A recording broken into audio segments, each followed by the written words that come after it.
This week on Jerusalem Dateline, a political earthquake as Israeli Prime Minister Netanyahu is indicted on fraud and bribery charges. Will he be overthrown or can he hold on to power? Plus, uproar as the U.S. says Israeli settlements are no longer illegal. And CBN CEO Gordon Robertson on why Christians stand with Israel. All this and more this week on Jerusalem Dateline.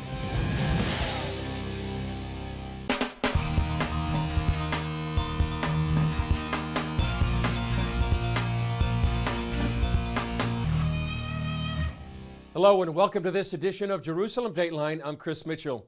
For the first time in Israel's history, a sitting prime minister has been indicted. Israel's Attorney General announced 3 separate indictments against Benjamin Netanyahu. The announcement puts the political future of Israel's longest-serving prime minister in doubt and Israel's political landscape in even more turmoil. Attorney General Avihai Mandelblit announced indictments against Israeli Prime Minister Benjamin Netanyahu in 3 separate cases for fraud, bribery, and breach of trust. He called it a sad day for Israel. A day in which the Attorney General decides to serve an indictment against a seated Prime Minister for serious crimes of corrupt governance is a heavy and sad day for the Israeli public and for me personally. An emotional and defiant Netanyahu defended himself. Tonight, we're witnessing an attempted coup against the Prime Minister, using false accusations and a tainted and biased investigation process. Netanyahu called for a separate commission to investigate the charges and said the investigators were not hunting for the truth, but hunting him. He vowed to remain in office. I won't let the lie win. I will continue to lead the country according to the law, exactly as written. I will continue to lead the country with responsibility, with dedication, and with care for the security and the future of all of us, and for our country, and for democracy, and for the rule of law, and for justice. We need to do one thing. We need at last to investigate the investigators. After the announcement, some Israelis from the right and the left took to the streets. All the attorney and the justice system, they belong to the left. But the left, they anti-democracy. They see that after election after election, they lose, Bibi win the election. So what they make? They make investigation. I'm here because today the Prime Minister of Israel has been indicted for bribery and breach of trust, and he must resign his office today, tonight. After years of investigations, Netanyahu will have his day in court. Despite the indictments, Netanyahu remains prime minister until the results of his trial, which could take months or even years. If he is convicted, he would have to step down. It comes at a critical time politically for Israel. Both Benny Gantz, the leader of the Blue and White Party, and Netanyahu have been unable to form a government. Now, for the first time in Israel's history, the members of the Knesset will have 21 days to choose a prime minister. If they can't, Israelis will go to the polls in several months. Whatever happens, Israel is facing one of its most uncertain times politically in its history. Just days before the Netanyahu indictment, Secretary of State Mike Pompeo announced that the Trump administration is taking another bold step by reversing the Obama administration's policy on Israeli settlements. After carefully studying all sides of the legal debate, this administration agrees with President Reagan. The establishment of Israeli civilian settlements in the West Bank is not, per se, inconsistent with international law.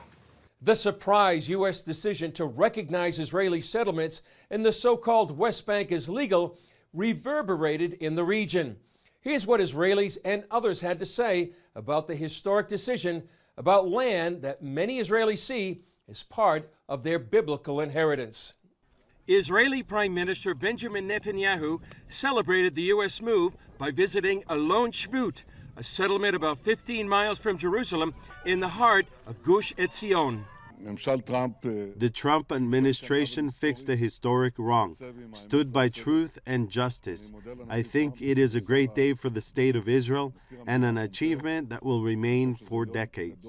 I'm standing here in Gush Etzion, one of Israel's largest settlement blocks, known in the world as the West Bank, but in the Bible it's called Judea, part of Israel's biblical heartland. Judea and Samaria are terms that were used in the Bible. We're talking about actual land that the Jewish people lived in, and the stories of Isaiah and the stories of Jeremiah, these stories happened in these lands. Gush Etzion Regional Council head Shlomo Nieman says while Israelis don't need the world to agree on their biblical right to be here, he's happy with the historic decision. For the number one player in the international arena to add this opinion, that, from our standpoint, is the right opinion, that Jewish settlement in the state of Israel, the land of Israel, in Judea and Samaria, is not against international law. This thing is a revolution. Jews established farming communities here before Israel became a state in 1948, but were driven out during the War of Independence. After the victorious 67 Six-Day War, they returned to rebuild. Today, some 750,000 Israelis live in the region Palestinians want to establish their own state. Not everyone agrees with the new U.S. position. Resolution 2334 states that Israeli settlement activities are a flagrant violation under international law. The land of Palestine, and especially the lands within the 1967 border, is a pure Palestinian land. The occupation of this land is illegal. But if Mayor Oded Revivi believes settlements actually foster peace. President Trump is trying to bring us back to the time of the leaders who understood that the settlements, the Jewish towns and cities in Judea and Samaria, are not the obstacle for peace. They're rather the anchors which can create an example of how Jews and Arabs can live one alongside the other. Shalev Kayam, CFO of the Gush Etzion Regional Council, goes even further. The words of Isaiah of coming back in the vineyards and coming back in the land actually being uplifted is something that we've been waiting for thousands of years, and that's happening in our eyes. It's part of the redemption of the world. Coming up, more about the political turmoil facing Israel and growing threats around the Middle East.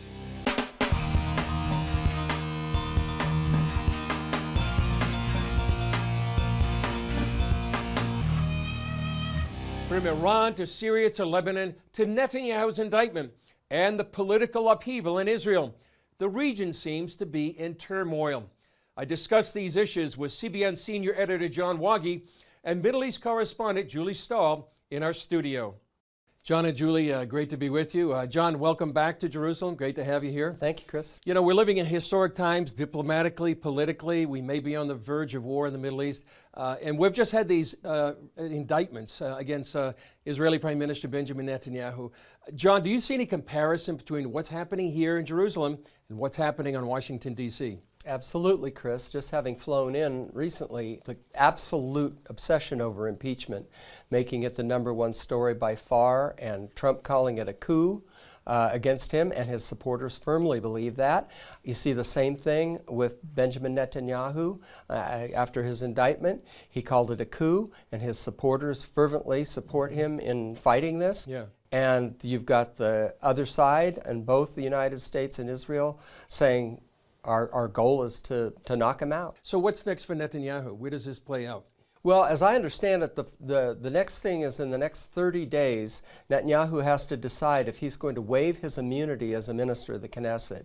And typically, if a politician has been indicted, they do this, and that enables them to, fight the case without having to be a Knesset member. Netanyahu has the option of not doing that, of fighting it from his position as prime minister. That could take it to the high court, and that could extend the process longer and beyond the 30 days that we're talking about. Certainly in uncharted waters, and Julie, diplomatically, history was made also this week. Secretary of State Mike Pompeo came out with that announcement that Jewish communities in the so-called West Bank are not illegal. We were out there in Gush Etzion following the prime minister as well. Yeah. How significant was that decision? I think it's very significant because for the U.S., they've changed their policy completely. That really backs up Israel. Now, Israelis, they say, we don't really need somebody else to tell us. We already know that's ours, and that's why we're building there. So for them to have that kind of international backing, that just really changes the whole situation. And we were there right now in what people describe as the biblical heartland with so many things happen in the Bible. And up north on the Golan Heights, Iran shot 4 missiles into that northern part of Israel. How significant is this? Well, this is also very significant. We were talking about how many things happened this week, and any one of these things could have been a headline for the week, but they all happened in the same week. So Iran fired 4 missiles at the Golan Heights. They were all intercepted, no damage, they didn't even change their schedules for the Israelis that next day.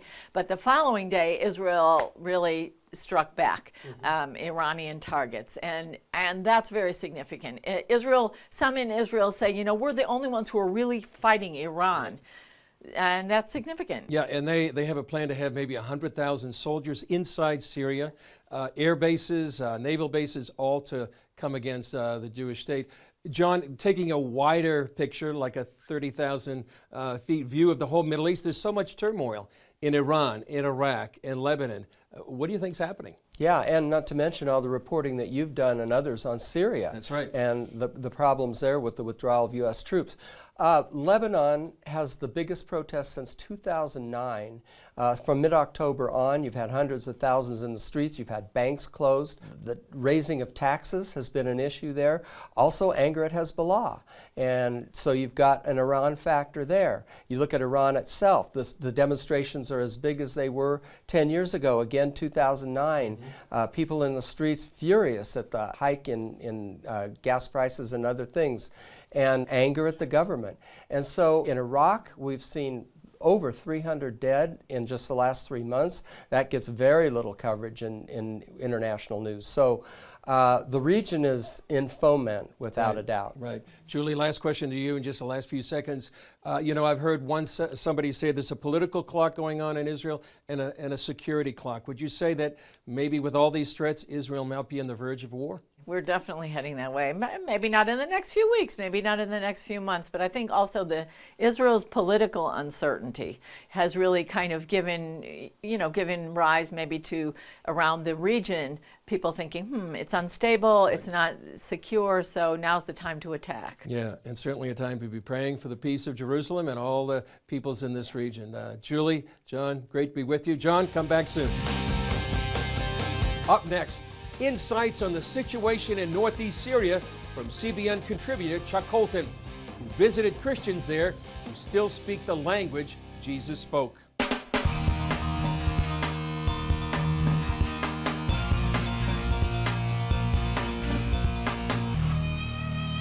We've been reporting on the fighting and destruction created by the Turkish invasion of northeast Syria for a number of weeks.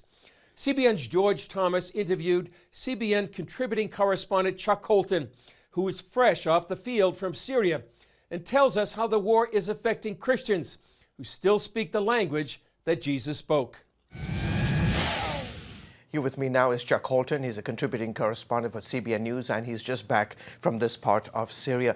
Chuck, tell us how the people there felt about the U.S. troops leaving. How do they feel more than a month after the Turks invaded? The fact that they were throwing tomatoes at the troops as they left kind of tells you all you need to know. They did not want to have to ally with the Syrian forces under Bashar al-Assad, but that's exactly what they did, just to avoid being wiped out. And they are still hopeful. I think you'll know that they are very optimistic people, and they're still hopeful that America will sort of turn around and change their mind. And they've been asking us to pray for that. When we ask them, how can we pray for you? They say, please pray that your president changes his mind and sends troops back in here to help us. Why should Americans care about what's happening in northeast Syria? You know, that's a really good question that I get a lot. And what my answer to that is this.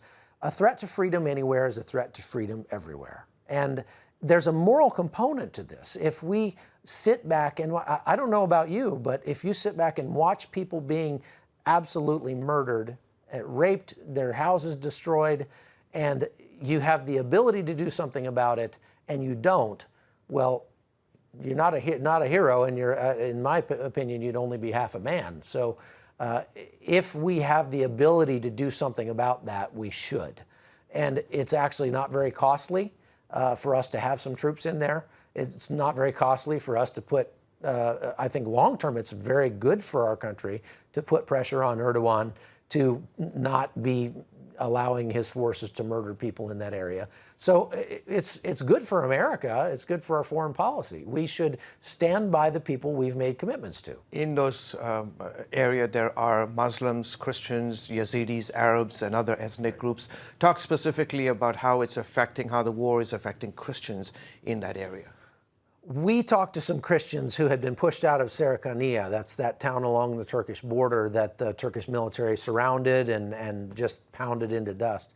Once the Turkish military took that town, we got everybody out, and I was there for that. We got reports that they were going around and burning the homes that belonged to Christians. We saw that when ISIS took over Mosul. They went around and marked the houses depending on who had lived in that house, whether it was a Christian or a Shia Muslim or a Sunni Muslim. And if it was a Shia Muslim or a Christian, they either burned the house, destroyed it, or took it over. And that's exactly what we're seeing in this part of the world now. And that, you have to understand, that region is the oldest area of Christian influence in Syria, where people still speak the language that Jesus spoke when they go to church, Aramaic. How can people pray, Chuck, for the situation there, and even can they make a difference where they are watching this program? There are very few aid organizations that are going into that area now. That most, even the United Nations has pulled their people out because it's gotten so dangerous. But Samaritan's Purse is still in there. Operation Blessing is making a difference there. The Free Burma Rangers certainly are in there putting their lives on the line. And so people can help by joining with us at Operation Blessing and these other organizations. But as far as praying for them, that's the most we can do. Always. And we can pray that when people are in that situation, that number one, they would cry out to God. And that's what we tell them when we're there. So ask Jesus, even if you're a Muslim, ask Jesus and he'll answer you. And I think that God can work through these kinds of tragedies to call people to himself. And I think that's what we need to pray for. Terrific. We'll have to leave it there, Chuck. Thanks for coming on the show. Still ahead, CBN's Gordon Robertson on why it's important to stand with Israel.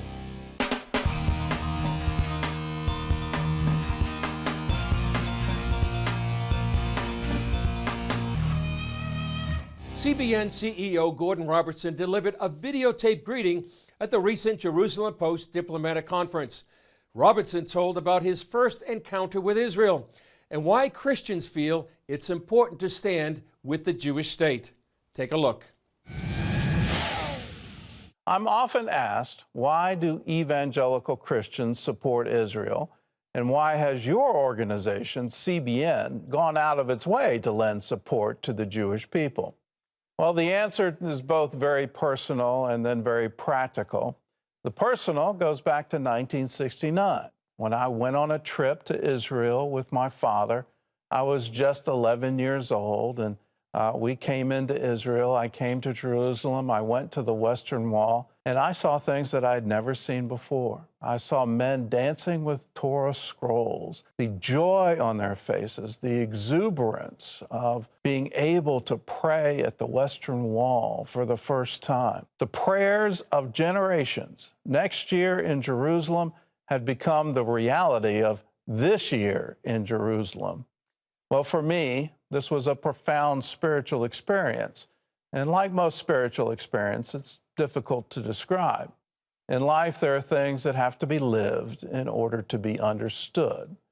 Well, I wanted my children to share this experience, so we observe a Christian bar mitzvah in my family. When each of my children turned 12, I took them to Israel to be baptized in the Jordan River, and then we would go to the Western Wall to pray. Well, on the trip with my son Patrick, as we were leaving the Western Wall, he turned to me and said, "Dad, I can't explain it, but I feel like I'm home." For my family, the tie with Israel is deep, it's spiritual, and it's generational. For evangelical Christians, their support for Israel is also personal. For us, Israel is proof that God stands by his covenant to perform it. The survival of the Jewish people is a miracle, and the return of the Jewish people to the land and to the language is a fulfillment of prophecy that the whole world can see. Israel is a light to the nations and a blessing to all the people of the world. Well, on the practical side, there are some very practical reasons for support. Israel is a marvelous source of innovation and invention. In technology, in medicine, in agriculture, and in water, Israel is a world leader, and the world looks to Israel for solutions to the many problems of our time. Israel is an island of democracy, freedom of conscience, freedom of religion, in the midst of a sea of dictators and violence and jihad. No other country in the region is standing with the Christians being massacred in Syria and Iraq. No other country in the region is raising their voice and lending their support to help Christians facing the most extreme forms of persecution. Well, those are the practical reasons. Christians believe that God now has a tremendous plan for Israel, and we are privileged to be in a generation that is allowed to see his plan unfold. You are a light to the nations, and our message to you is shine on, be as bright as you can be. We pray for your peace, and we pray for the peace of Jerusalem, and we will always stand with you. Gordon Robertson's personal reflection on why it is so important to stand with Israel is a reflection of his father's long-standing commitment that CBN will stand with the Jewish people. Well, that's all for this edition. Thanks for joining us. Remember, you can follow us on Facebook, Twitter, Instagram, and YouTube. And please remember to pray for the people of Northeast Syria and all the peoples in this region. I'm Chris Mitchell. We'll see you next time on Jerusalem Dateline.